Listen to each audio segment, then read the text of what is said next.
മഴക്കാലത്ത് solar work ചെയ്യുമോ എന്നൊരു സംശയം പലർക്കുമുണ്ട്. മഴക്കാലത്ത് സോളാർ വർക്ക് ചെയ്യും, പക്ഷേ നമുക്ക് പ്രൊഡക്ഷൻ കുറവായിരിക്കും, ജനറേഷൻ കുറവായിരിക്കും.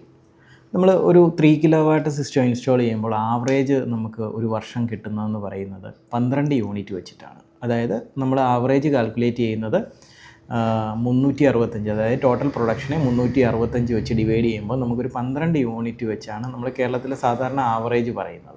അപ്പോൾ ഒരു 3 കിലോവാട്ട് സിസ്റ്റത്തിൽ നമുക്ക് 12 യൂണിറ്റ് ആവറേജാണ് കിട്ടുക.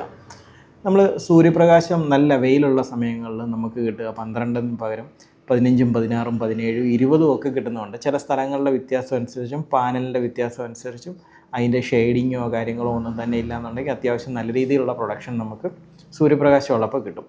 പക്ഷേ മഴയുള്ള സമയത്ത് നമ്മുടെ ആ ക്ലൗഡിൻ്റെ ഒരു കൂടുതലായിട്ട് ക്ലൗഡ് ഉണ്ടെങ്കിൽ എന്നാലും നമുക്കൊരു 2, 3, 4 ഒക്കെ പ്രൊഡക്ഷൻ ഉണ്ടാവും സാധാരണ വിധത്തിൽ. അപ്പം നമ്മൾ ആവറേജ് കാൽക്കുലേറ്റ് ചെയ്യുമ്പോൾ നമുക്കൊരു 12 കിട്ടും. അതുകൊണ്ട് സൂര്യപ്രകാശം ഇല്ലാത്ത മഴ ഉള്ള സമയത്ത് ഒട്ടും പ്രൊഡക്ഷൻ ഇല്ല എന്ന് കരുതരുത്. നമുക്ക് ആ സമയത്തും പ്രൊഡക്ഷൻ ഉണ്ടാവും, പക്ഷേ കുറവായിരിക്കും. അപ്പം ആവറേജ് കാൽക്കുലേറ്റ് ചെയ്യുമ്പോൾ നമുക്കൊരു 12 യൂണിറ്റ് ഒരു വർഷത്തിൽ കാൽക്കുലേറ്റ് ചെയ്യുമ്പോൾ കിട്ടും.